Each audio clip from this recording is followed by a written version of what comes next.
저희 쪽에 지금 공장을 소개해 드리겠습니다. 판금 쪽의 공장과 도장부와 이쪽이 판금을 하는 곳입니다. 도장 바다를 하고 판금을 하고 정비를 해서 차가 출고되는데, 여기 같이 이렇게 모든 도장을 수리를 하는 것도 있고 교환하는 것도 있는데, 일단은 도장과 바다를 발라서 다 수리하는 걸로 해서 깔끔하고 깨끗하게 처리를 합니다. 이쪽으로 또 오시면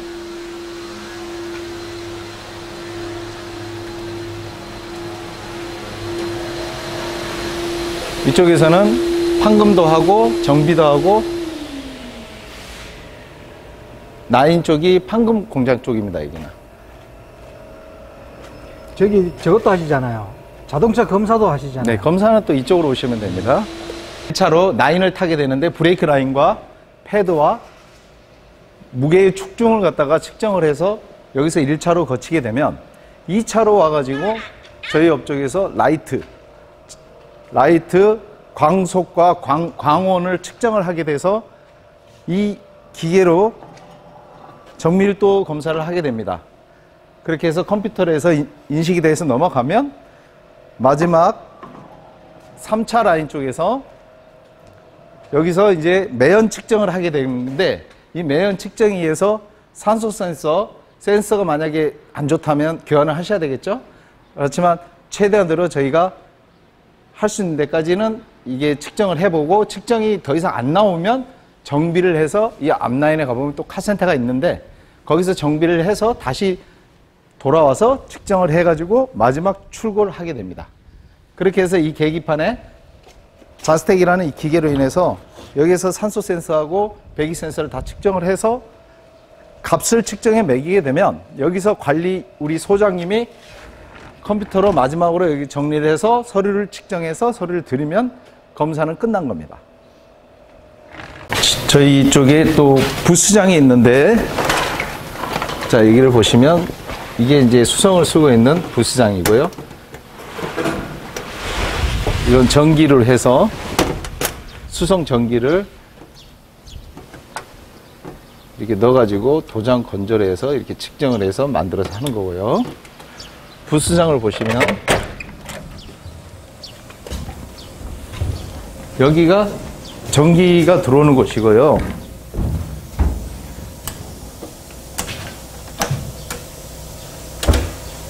이렇게 전기와 부스장 내에서 열을 넣어서 수성을 말리는 거니까 굉장히 많은 전기와 열을 쓰고 있습니다.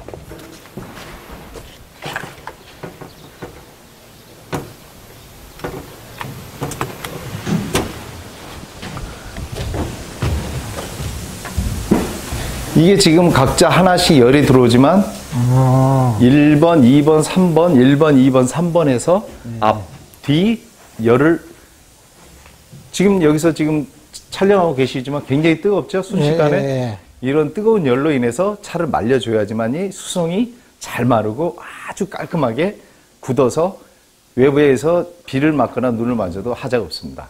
그렇지 않고 길에서 지금은 유성을 뿌리시는 분들 계시는데 그건 안 되는 거고요. 수성으로 또 길에서는 뿌릴 수도 없습니다. 지금 몇 도까지 올라가요? 네, 80도, 90도 하지만 정상적인 온도는 60도부터 해서 끝을 맺습니다. 60도에 해서 전체적 열을 다 뺐다가 다시 또 제 열을 60도를 또 줍니다. 수성팬 한번 설명 한번 해주십시오. 수성이라는 게 지금 보시면 이게 워터큐라는 것인데 수성칠이라는 겁니다.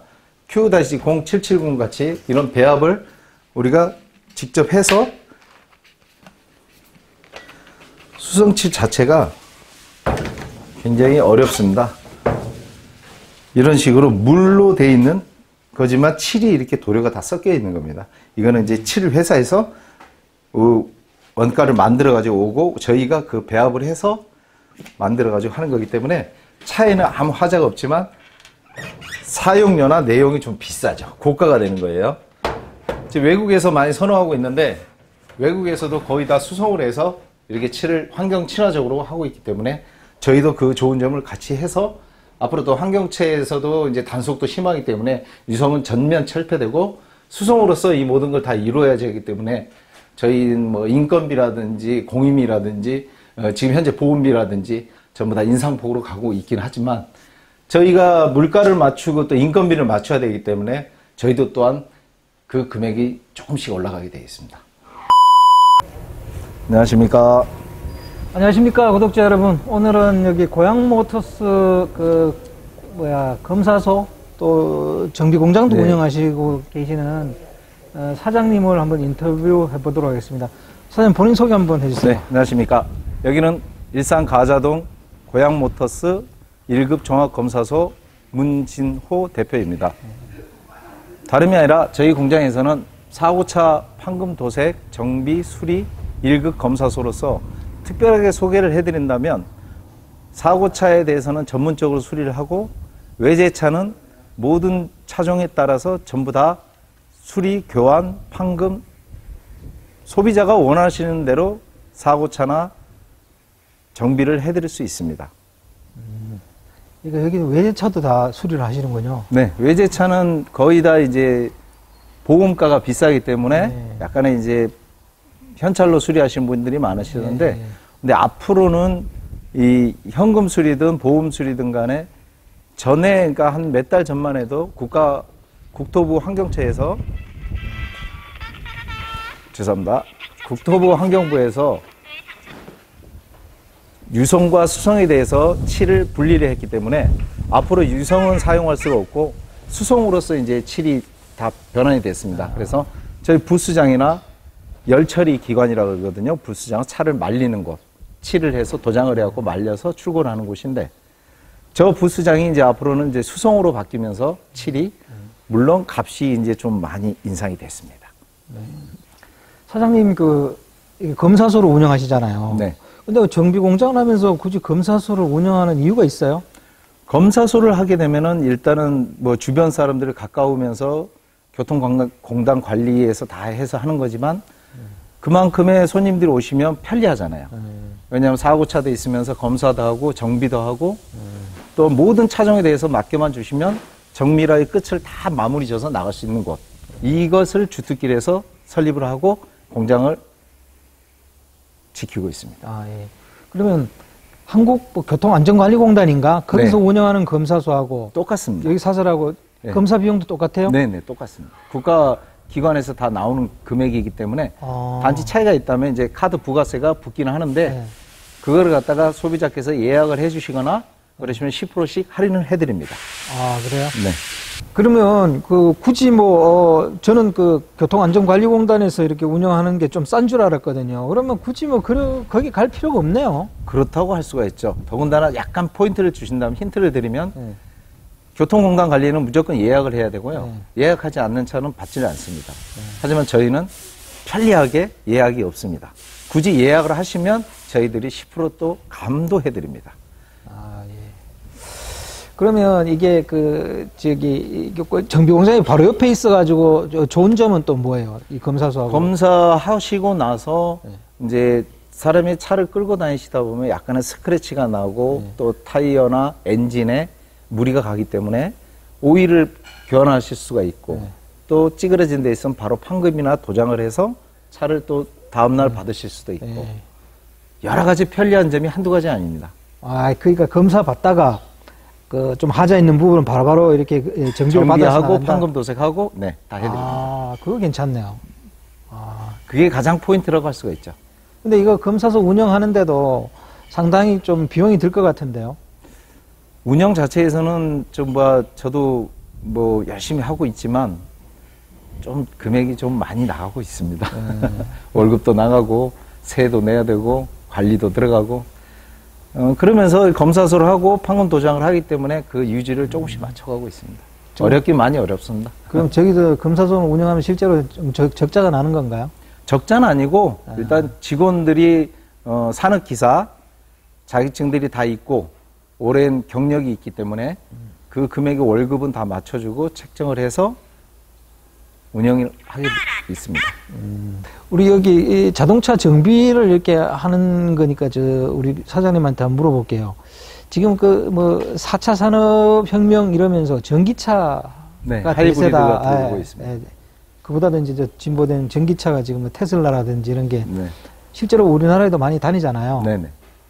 이 전기차가 앞으로 내연기관차를 대체할 수 있을까? 아니면 이 전기차를 바라보는 정비 공장의 사장님으로서 이 전기차를 어떻게 바라보는지 한번 그에 대해서 한번 말씀 한번 해주시죠.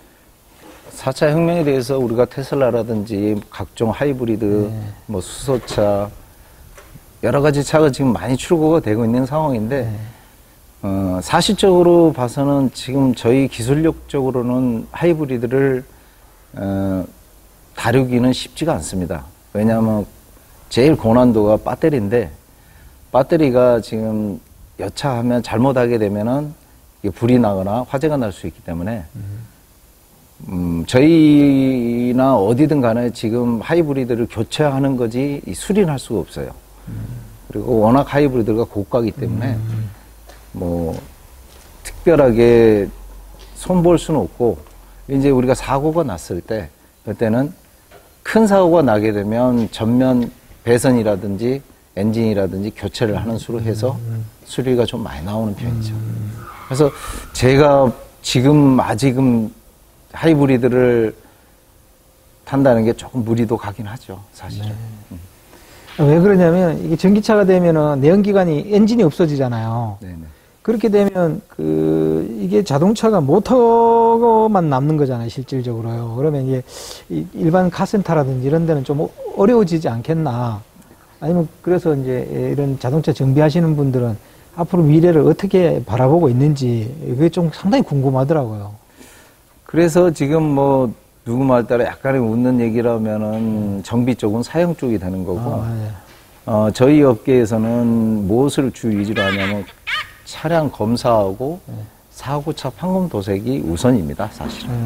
검사는 솔직히 매년 1년에 2번도 있고 2년에 1번도 있고, 자가용 같은 경우 2년에 1번이고, 승합용 4년 이하 이렇게 4년 이상에서 다 틀린데, 1번, 2번은 저를 갖다 1년에 보게 됩니다.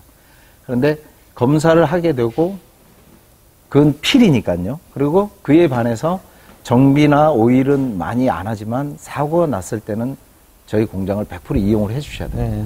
그 위주로 해서 저희는 지금 이 공장과 앞으로 또 여기서 많은 식구들이 먹고 살고 있고 열심히 하고 있습니다. 아, 예. 그럼 사장님, 정비를 몇 년 정도 하셨어요? 제가 20살 때부터 이 아파트 세차를 하면서 그러다가 저희 집사를 만나서 카센터에서 세차장을 하다가 거기서 이제 매매시장 가서 또 광택을 좀 많이 했어요. 광택을 열심히 하고 해서 그 다음에 제가 또 이제 거기서 정비하고 폴리텍 대학을 나왔고요. 정비를 하게 됐고, 그래서 거기서 이제 공장을 인수를 하게 되고 공장을 시작을 했습니다. 꽤 많은 고통과 시간이 흘렀는데 이 업을 선택을 해서 너무나도 좋은 게, 보람차고 행복한 게, 잘 수리를 해서 나가게 되면 참 기분이 좋습니다. 기술자의 그 보람감을 느끼는 때가 이제, 네, 그렇습니다. 예, 이제 정비가 다 돼 나갈 때가 가장 보람되다 이런 얘기시잖아요.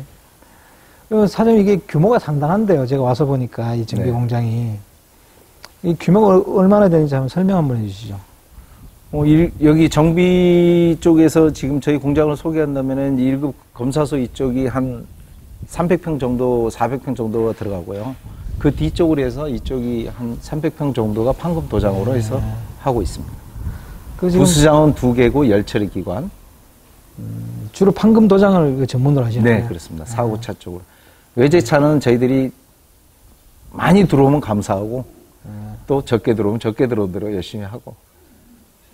그 SM5나 뭐 소나타 같은 거, 그런 거 한 대 만약에 전체를 도장하려고 그러면 비용이 얼마나 들어요?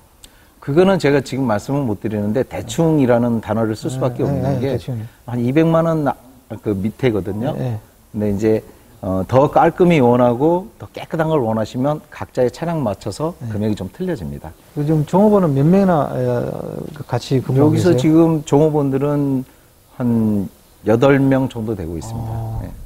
그 정도면 뭐 규모가 상당하다고 봐야 되죠. 정비 공장 치고. 그렇죠. 4대 보험이든 뭐 각종 기관 쪽에 나가는 게 많이 있으니까. 아까 사장님께서 정비를 몇 년 하셨다 그랬죠? 20살 이후로 했으니까 벌써 한 30년 되겠네요. 30년요? 그러면 이 30년 정도 정비를 하시면 이 차 소리만 들어도 뭐 어디가 좀 고장이라는 그런 느낌이 오죠? 뭐 사람이 다치면 어디가 아야 하듯이 차가 어디가 좀 이상했고 소리가 틀리면 대충 이제 우리가 어디 쪽이다 어디다 뭐 100% 가늠은 못해도 한 90% 정도는 가늠이 오겠죠.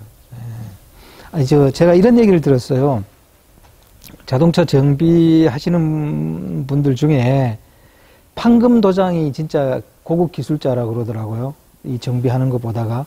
네. 그 얘기가 맞아요? 아, 그 말씀 아주 훌륭하신 말씀이에요. 뭐 더불어 좀 말씀을 보태자면 앞으로 전기도 훌륭하지만 전기차 같은 경우도 하지만 전기차나 모든 차종은 다 사람 차를 운행하게 되면은 약간 스크래치 나고 찌그러지기도 하고 사고 나니까 일단 판금 도색을 해야 되고요. 그 기술을 갖고 있는 사람들이 판금하고 도장하고 하는 사람들이 그렇게 드물어요. 아. 그래서 종사원이 많이 없고 이제 일당으로 많이 뛰시는 분이 많이 있고 또 근데 이 기술을 갖고 있으면 사실적으로 평생 80세 이후도 판금 도장을 할 수가 있습니다. 움직일 수만 있습니다. 근데 그 말은 즉 다시 말해서 판금 도장은 좀 배우기도 힘들다 뭐 그런 얘기도 될 수 있는 거 아니에요? 최소로 뭐 한 15년, 20년을 배워야 됩니다. 아, 그렇게 뭐 1, 2년에 돼요? 배워서 되는 게 아닙니다. 그렇기 때문에 금액도 고가고 차량 수리비나 일당이 굉장히 셉니다. 그럼 15년 동안 어디서 그 판금 기술 도색하는 걸 이 배워야 공장에서 이제 처음부터 아. 와가지고 이렇게 배우셔야 돼요. 아, 공장에서? 하나씩 반바부터 해서 뭐 물통 달 들고 다니는 것도 해서 이제 뿌리는 것도 하고 바다도 갈고 바다도 개봐야 되고 판금도 망치질 해봐야 되고 막 여러 가지를 배우게 됩니다. 색깔도 맞춰야 되는 거 똑같이 맞춰야 되니까. 그거는 그죠? 제일 마지막 작업입니다. 칠을 뿌린다는 거는 이제 저희가 조색도 하고 앞으로 이제 수성 쪽으로 유동성이 있기 때문에 수성은 이제 저희 좀 이따 보여드리겠지만 수성 라인이 또 있습니다. 그 칠이 옛날 유성과 수성은 틀리기 때문에 수성 말 그대로 물로 뿌리는 거.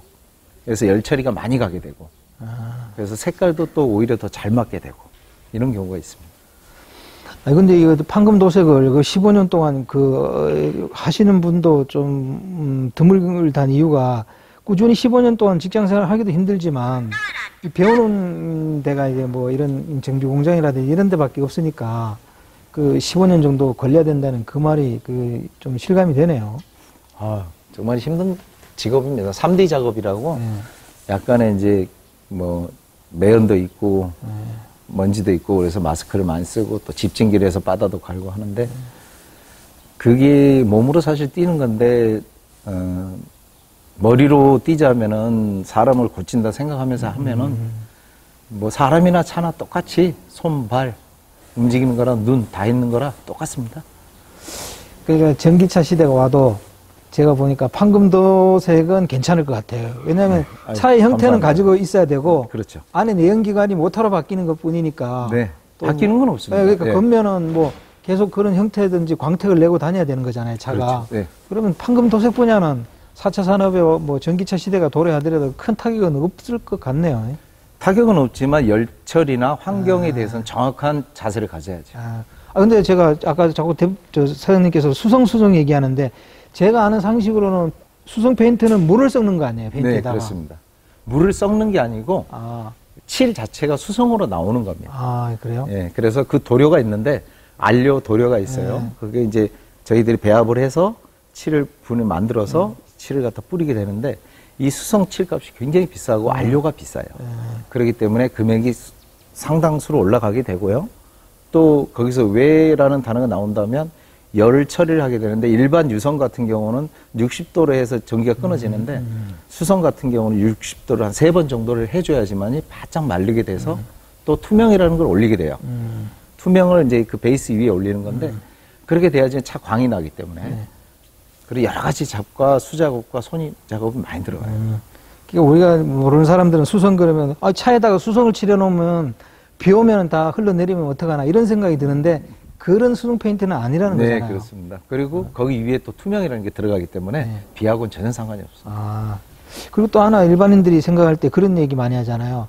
저도 실제로 들은 얘기인데 자동차 판금 도색하고 나서 열 처리할 필요 없다. 네, 그런 얘기도 들었는데 그게 진실은 뭐예요? 그거는 잘못된 상식이시고요. 네. 차에 도장을 하고 열을 주지 않으면 속 안에서 마르지는 않습니다. 네. 이 칠이라는 배합도 있고 투명이라는 것도 있는데 이게 두 개 혼합이 돼서 열로 인해서 이게 녹아서 굳어서 흐르는 시간이 사실적으로 따지면 한 달 정도는 걸려요. 네. 근데 열을 갖다가 겉열을 주지 않으면 속에서 말라오지를 않아요. 네. 그럼 나중에 여름이나 홍수 장마가 있을 때 비를 맞으면 그게 누거서 썩어버려요. 절대 안 됩니다. 그게 길에서 하시거나 뭐 길에서 저렴하다고 네. 이렇게 하시는 분이나 본인들이 잘못해서 이렇게 뿌려놓고 다니시면 나중에 오시면 저희들이 수리를 해드릴 수 있는데도 그렇게 되면은 못합니다. 그건 절대 안 되고 무조건 교환입니다. 그러면 생각했던 금액보다 훨씬 많이 나오게 되고 다 교환하게 되죠. 열처리 해야 된다는 거네요. 100%입니다. 하지 않은 차는 여름이나 장마 때 겨울에 개판됩니다. 사장님, 일반 정비 카센터에서 정비하시는 분들 있잖아요. 내연기관 엔진 정비하시는 분들과 판금 도색하시는 분들의 페이가 얼마나 차이 날까요? 정비하시는 분들은 뭐 실질적으로 따지면은 한 180, 200, 250 사이인데 네. 정비 판금 판금 도장 쪽으로 하신 분들은 300, 400 그 정도 뛰고 있습니다. 몇 년 하면서 하신 분들은? 거의 25년 25년. 기간 실력을 갖고 있어야 되고 차에 대해서 손에서 이 느낌이 틀립니다. 바다를 바른다는 게 바다를 바르고 우리가 이제 수작업이나 전기를 해갖고 가른다 하거든요. 이제 바다를 빼바를 치고 하는데 이게 종이 한 장으로 인해서 굴곡된 면을 잡고 그 윗면에 종이 한 장 차이로 얇은 면이 올라가야 돼요. 그러면서 각을 맞추는 겁니다. 고난이도 기술이죠. 종이 한 장의 그 가치를 봐야 되기 때문에. 그럼 이 정도 규모의 정비 공장하고 검사소를 갖고 있으면 연매출은 얼마나 될까요? 글쎄 아직 뭐 많이 벌어보지는 못해가지고 네. 뭐 우리 법적으로 지금 나누고 있는 게 뭐 한 2억, 2억 5천 그 정도 이렇게 수가는 올리는데 나가는 돈이 너무 많아서 남는 게 없네요. 1년에요? 네. 그럼 뭐 크게 많이 버시는 건 아니네요, 그죠? 아니 왜냐하면 더 벌기도 하는데 네. 세금도 많이 내고 또 월급도 많이 나가고 또 재료도 많이 들으니까 제일 중요한 게 재료가 많이 나갑니다. 순수익이 그 정도 본다는 거죠? 모든 게 다 3M이나 고가 제품을 쓰기 때문에 네. 그렇습니다. 순수익이랑 그런 건 그렇게 많이 남지는 않습니다. 그렇게, 2억 5천 정도가, 총 매출이라면 그게 좀 적어서 종업원들하고 월급 주고 나면 좀 적지 않나. 네, 적긴 적습니다. 근데 지금 현실 코로나 때문에도 경기도 어렵고, 그 전에 이제 한 사실적으로 한 10년 전에는 조금 우리가 그 보험 10년, 15년 전에는 보험비가 5만 원짜리가 있었어요. 지금은 20에서 50짜리인데 그 자기 부담금이요.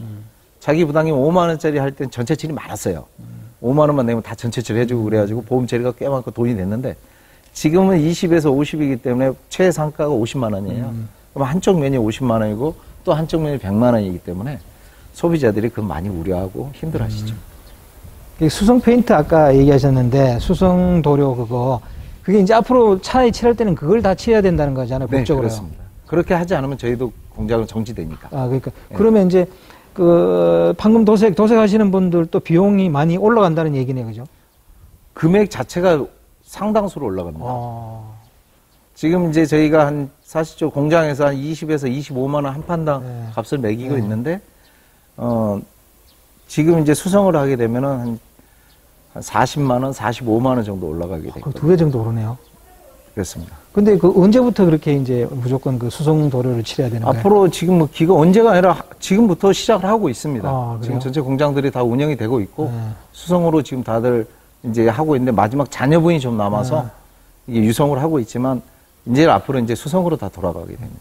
그 수성이 그러면 친환경적이라서 그런 건가요? 그렇습니다. 그 환경이 좀 덜 해롭고 뭐 그런. 네, 100% 해롭지 않기 때문에. 100%요? 네, 왜냐하면 배기 쪽으로 해서 나가는 게 유성과 수성의 차이는 크겠죠. 그러니까 앞으로 또 친환경 제품 아니면 살 수 없으니까 그렇게 하는 게 또 맞기는 맞을 것 같아요. 그렇습니다. 사장님께서 이게 정비 공장을 꾸준히 오랫동안 하셨는데 뭐 아드님이라든지 이런 분들이 이걸 하겠다 그러면 어떻게 권하실 생각인가요? 아니면 그냥 다른 일을 하도록 이렇게 말릴 건가요? 글쎄 어떻게 얘기해야 될지 모르겠지만 저는 뭐 지금 누가 배우겠다는 자녀분들은 없고요. 네. 자녀분은 아들은 이제 군대를 이제 헌병대를 가니까 네. 그 열심히 다녀오라 하고 딸내미는 또 장애 그쪽에 특급학급 네. 또 교생으로 하면서 네. 지금 선생님 준비를 하고 있으니까 저희가 혼자서 이끌다가 좋은 또 제자분이나 사업자분에게 인수를 해줘야 될지 모르겠습니다. 근데 제가 이 검사소를 하게 되면 네. 70, 80까지도 할 수 있으니까 네. 운영이 가능하겠네요. 하여튼 뭐 지금 이 정도 규모로 사업을 일구셨다면 뭐 어느 그래도 나름대로 뭐 이것도 기업인데 그러면 기업을 운영하시는 뭐 철학이라든지 뭐 이런 거는 어떻게 돼요? 뭐 특별하게 뭐 제 삶의 철학은 없는데 그래도 제 자신이 한마디 하자면 보람이라고 할 수가 있겠죠. 앞으로 또 좌우명이라 하자면 좀 더 성실하게 오시는 손님 한 분 한 분의 최선을 다해서 기분 나빠하지 않게끔 해서 돌아가시게끔 해서 그렇게 하는 자세가 저는 앞으로도 처음부터 끝까지 시종일관해서 열심히 손님들에게 고객님들에게 감사의 마음과 편안한 마음을 해드리면서 차를 수리하고 싶습니다. 아, 예. 그런 마음가짐이 있었기 때문에 그래도 이 정도 규모로 정비 공장을 키우지 않았나 싶습니다. 오늘 네, 인터뷰에 응해주셔서 감사합니다. 네, 감사합니다. 자, 구독자 여러분, 오늘은 여기 자동차 정비 공장과 검사소를 운영하시는 사장님과 인터뷰를 한번 해봤습니다. 역시 뭐 어느 정도 규모를 갖추고 있다 보니까 기업을 운영하는 철학이 조금 뭐 소박하지만 나름 명확한 소신을 가지고 운영했기 때문에 이 정도 규모로 기업을 일구지 않았나 그런 생각이 듭니다. 다음 시간에 또 좋은 컨텐츠로 만나 뵙겠습니다. 안녕히 계십시오. 감사합니다.